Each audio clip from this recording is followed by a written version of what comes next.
Tamale knew he shouldn't be out this far from the outpost, but he needed to get as many samples as he could before they left the sector. All the available transports were being used to load and move out equipment. They had been dropped off and were to call for a ride when he had collected enough samples. The war between the Sangorian factions and the Duvian Empire had started to encroach into the nearby system, and the Union was still determining its position on the conflict. Thankfully, one of the security Marines volunteered, or as he said, was voluntold to be an escort in case anything happened, which Tamale highly doubted anything would. The Marines had shown up about half a solar cycle ago, and thankfully stayed mostly to themselves. He had seen them around and even had conversations with a few. He liked Gunny Daniels. He seemed more intelligent than the others. Even being a new species to the Union, every race had heard by now the stories of the humans and how dangerous they are, but most still didn't believe the crazy stories they had heard. They didn't look all that dangerous, but Tamale knew that looks could be deceiving, and they were essentially unstoppable when they are determined, according to the stories. Also, their tolerance for pain and damage yet still were unparalleled by any known species. It had to be exaggerated. Tamale didn't want or need a babysitter, but if this is what he had to do to get his samples, he'd do it. Look, bro, I know you need to get your samples and all, but we're supposed to be packing up the labs, not gathering more stuff. The war between the Sangrias and the Duves is getting close to this quadrant, and we've been ordered to evacuate all the Union scientists from the outpost, Jeff said with an obvious level of annoyance. The Sangorian and Duvian empires are at war, not whatever it is you said. You were ordered to help, and I need my samples to complete my experiments. And this is the only spot in the sector that Dethalian moss is found in abundance. If the war gets here, it'll all be gone. You can go back to the outpost if you want. I don't need you here. Your species are brutes and can't comprehend what we're trying to do here, Tamale retorted, attempting to respond with the same level of arrogance the human had shown. Listen, science alien, I'm a human marine, and I may not understand your science, but I will stab you in the face if you talk to me like that. But Marines follow orders, and my orders are to make sure you get your samples and get back safe. So let's get what you need and get back, Jeff responded while looking directly into Tamale's one eye. Tamale continued to search for more moss, looking in corners and dark areas of the rocky outcrop they were on. He had never been this far from the research facility, but he didn't think he'd get another chance to gather materials for his research. They were going to cure the plague that was ravaging his people, and his work was important. Crawling forward to inspect a particularly hardy chunk of moss, he felt something grab him and pull him backwards with a forceful jerk. Landing on his posterior in immense pain, he saw Jeff holding his rifle, looking very intently at the ridgeline. Standing over him, Jeff said, "Shh, something is on the other side of this hill." What are you talking about? How can you— A hand had covered his mouth, muffling his words. Jeff gave him a glare that instantly made him feel the fear that humans have been known to inflict upon other races.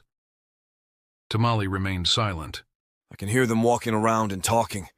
We're the only ones out this way, so it has to be something else. Stay here, I'm gonna check it out.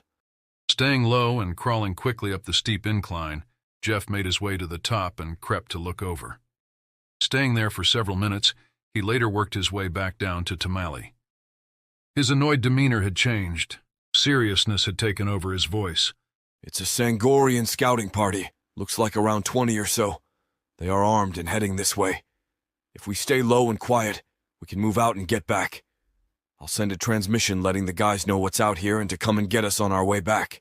Tamale knew the Sangorians' torture methods were legendary and did not want to find out firsthand what kind of pain they could unleash. Fear rushed through him. What if we just hide and call for help? They'll come and get us. They're almost 2 hours away because someone had to go all the way out here and get his samples. No, we have to move, or they will get to us. We've never engaged with this species before, so I don't know what they are capable of. I need you to sack up and let's go. Drop the samples. The words were devoid of emotion as they left Jeff's mouth, as if a switch had been flipped and he was a machine relaying information. Confused and a bit insulted, Tamale looked back at Jeff. What is sack up? And no, I will not abandon my samples. Jeff, still scanning the top of the hill, said, If you want to live, you have to leave the samples and we haul ass to camp. Tamale was growing suspicious that Jeff had just made this up, because he hadn't heard anything, and was beginning to wonder if this was a ploy to get out of collecting more samples. No, I will not leave my samples, Tamale exclaimed loudly. That's when he heard it, the grunts and howls on the other side of the hill. There were Sangorians, a lot of them. How had the human heard them earlier when Tamale didn't notice anything? Maybe some of the stories were true. The look Tamale got before paled in comparison to the cold stare Jeff shot at him this time. He was truly frozen with the overwhelming fear that if the Sangorians didn't kill him, Jeff surely would. Standing up, Jeff grabbed Tamale by the shoulder and dragged him behind a rock. Tamale was helpless to react as the strength of this human was so far beyond his own. All he could do was relent. A clicking noise came from Jeff's rifle. Stay here, he demanded. Looking down on Tamale, Jeff plainly stated, I have 3 magazines and 2 grenades, which may or may not be enough to get us through this. If I fall, you run as hard and as fast as you can that way. He gestured towards the outpost. Crouching, he moved towards the sounds of the Sangorians and found a spot behind a large boulder. Resting his rifle, he waited for them to approach. The first shots rang out as Jeff's rifle fired at the Sangorians. Tamale could hear the blasts from the Sangorians' pulse rifles hitting the rocks that were near Jeff's position. Curiosity had gotten the better of Tamale, and he had to look around the rock he was hiding under and see the battle for himself. He could see Jeff, a smile on his face, exchanging shots with the Sangorians. Creeping further out from his hiding spot, he could see 6 Sangorian soldiers laying dead on the rocks as more came over the hill. These humans truly were the dangerous warriors the stories told. One Sangorian was known to be a formidable fighter, and the fact that at least 6 were already down was a testament to that. A blast from a pulse rifle on the rock near Tamale's face sent him back cowering behind the rock. More shots rang out as the battle continued. Fuck, I'm out! Jeff yelled. Fuck it! A loud explosion shook the rock Tamale was behind, followed quickly by another. Tamale peeked around the rock again. Surely the battle was over and the victor decided. Scores of dead Sangorians were strewn across the hillside, bent and twisted in odd positions. Most dead, some still dying, but more still came. This was not just a scouting party. They were moving into this solar system. Jeff was now standing, his knife in hand. A guttural scream emanated from him, and he began a charge up the hill towards the Sangorians. Ah! They stopped their advance and stared in awe as the human raced up the hill towards them, completely devoid of fear. The first Sangorian Jeff came to just stood there as the knife entered his neck.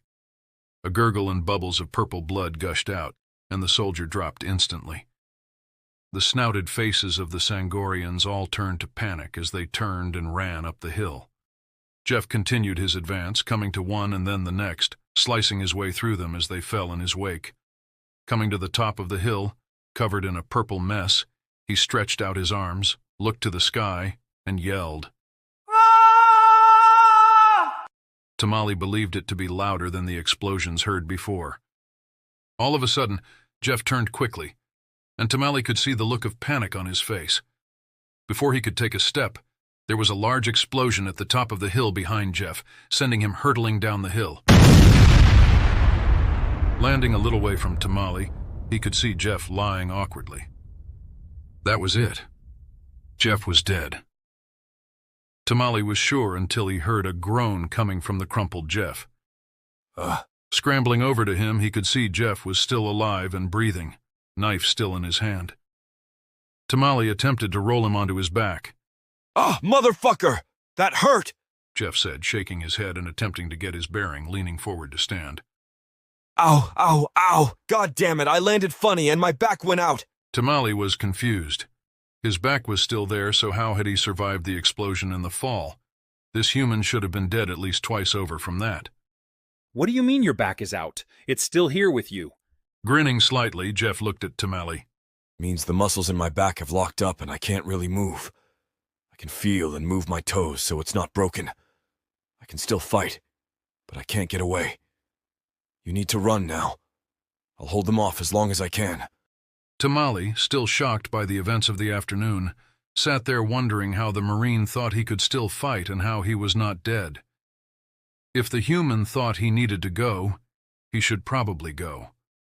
He got up to leave, but the remainder of the Sangorian forces came rushing over the hill and descended upon them. Jeff swung his blade wildly as they got close and managed to cut a few as they approached. Tamale was unable to make his escape, and they were captured. The human was dragged over the hill to the Sangorian ship, and Tamale walked by his side. Jeff defiantly muttered curses and threats all the way to the hangar of the ship. Once in the vessel, the remaining Sangorians were muttering about the amount of torture and the type to inflict on Jeff. They had suffered tremendous losses.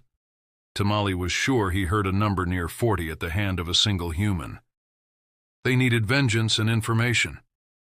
If they were going to fight these things, these humans, they needed to know what they were going up against. Surely he must be a legendary fighter and not some normal human. And what was a Marine? How many were there? Eventually they decided upon the coercion harness, the most infamous of their torture devices. Watching helplessly as they carried the human down the hall into the next room, Tamale felt guilt and sorrow for the fate that awaited the human who had valiantly tried to protect him. The door slammed shut behind him, and he heard the laughter and excitement from the Sangorians on the other side.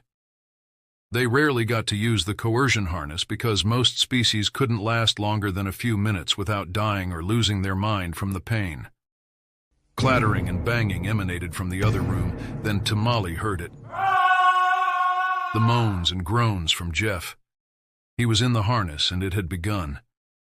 He sat slumped over in the hangar. 4 Sangorians stood around him, their small mouths and snouts snorting with excitement over the torture of Jeff. An hour passed, and the noise from the human in the other room stopped. During that time, worry had replaced the smiles on the Sangorian faces. Nothing had lasted a tenth of that time in the harness. If this human could sustain that much torture, what else were they capable of? The completion of the torture and the noises stopping had given them some sense of relief. At least they could be killed.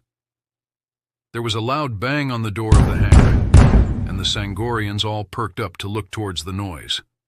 An explosion followed, and smoke filled the hangar. Tamale was knocked to the floor. Closing his eyes, he heard a familiar sound, and then 4 loud thuds next to him. Tamale, is that you? Get up. Where is Lance Corporal Sims? Dazed and disoriented from the explosion, he had trouble composing himself. Looking around, he saw that the 4 Sangorians were dead, and 8 Marines stood in the hangar. I am Gunny Daniels, you know me. Where is the Marine who was with you? Still shook, he pointed at the door to the coercion harness room. He's dead, Tamale said softly. He was incredible. He did his best and took many of them before we were captured. The gunny's eyes narrowed and he looked at the door. We know. We saw the battle site. He gave them hell. And we're going to finish this. The Marines all raised their weapons towards the door and, without a word, lined up in formation. The gunny's hand moved quickly. The Marines all moved towards the door in silent columns. Just then, the door opened, and a Sangorian stood in the doorway. 6 shots at once, the Sangorian fell immediately. They rushed forward and poured through the door. Tamale heard the shots and screams of the last Sangorians. If one Marine could devastate them, then the remainder of the crew were helpless against 8 of them. Tamale got up and walked towards the door. Peering through, he could see Lance Corporal Jeff Sims strapped to a table and submerged in fluid. His eyes closed. One of the Sangorians remained. The gunny told him to drain the tank and bring the table up so they could get Jeff out of the harness. He complied. The fluid was removed from the tank and the harness began elevating to floor level. The Marine they called Doc, who wasn't a Marine but they treated him like one, apparently Tamale wasn't sure how it worked, walked over to the table and placed his hand on Jeff's throat. His eyes widened, and he said excitedly, He's alive. He's asleep. What the fuck? Doc shook Jeff and he began to stir. His eyes opened and in a groggy voice he said, Hey, Doc? What's up? Looking around, taking in the room, Jeff saw the rest of his squad there. Good afternoon, Gunny. Hey, guys. You come to rescue us? All the Marines had a puzzled look on their faces, but the most confused was the Sangorian. The Marines began to unstrap Jeff from the table, and Doc asked how he was feeling. I feel great. That was an amazing torture session. 10 out of 10 would definitely be tortured again. The lone Sangorian stared slack-jawed, unable to believe what he was seeing. Jeff looked at his fellow Marines. Dudes, it's like a shiatsu massage chair. It presses along your back and they submerge you in heated salt water. Oh my God, it's amazing. It's seriously like a spa day thing. You guys need to try it out. Smiling and looking around, Jeff then asked, Can we keep the chair? Tamale, who was hiding by the door, chimed in. How has any of this been possible? I watched you tear through their soldiers, and then not only survive their most brutal torture, but seem to be better for it. I thought your back had left. He had come to realize now that, yes, all of the stories were true. These humans were unstoppable. Yeah, my back went out after the rocket they launched at me blew me down the hill. The chair must have massaged it back into place or whatever. It feels fine. You guys seriously need to try this chair, he said, gesturing towards the now empty coercion harness. The Marines looked at the Sangorian, who did not know how to react and simply stood still in the presence of such formidable creatures. The gunny then raised his pistol and placed it against the head of the Sangorian. Turn it back on. I want to try it. The Marines trained their weapons on the alien, and the gunny entered the harness. After roughly half an hour, he got up and agreed with Jeff that this chair was awesome, and they all needed to try it. Each Marine took a turn, and they spent the remainder of the evening in the Sangorian ship. Tamale apologized to Jeff, realizing the mistake he made in angering him earlier and alerting the Sangorians to their position. Jeff had no hard feelings, and said the afternoon was actually a blast and the best massage he had ever had, so it all worked out. In the morning they left, allowing the Sangorian to live and tell his people about what had occurred the previous day. A few weeks later, the Sangorian and Duvian emissaries came to the Union Council, begging to be allowed in. If the humans were in the Union, then they obviously couldn't win any fight against them. The Sangorians then began opening what humans called spa days on Earth and in other areas where humans were heavily populated. The Sangorian spa has now become a popular destination for humans looking to relax and experience the benefits of what was once used as a torture device. Marines, of course, receive a 20% discount at all establishments.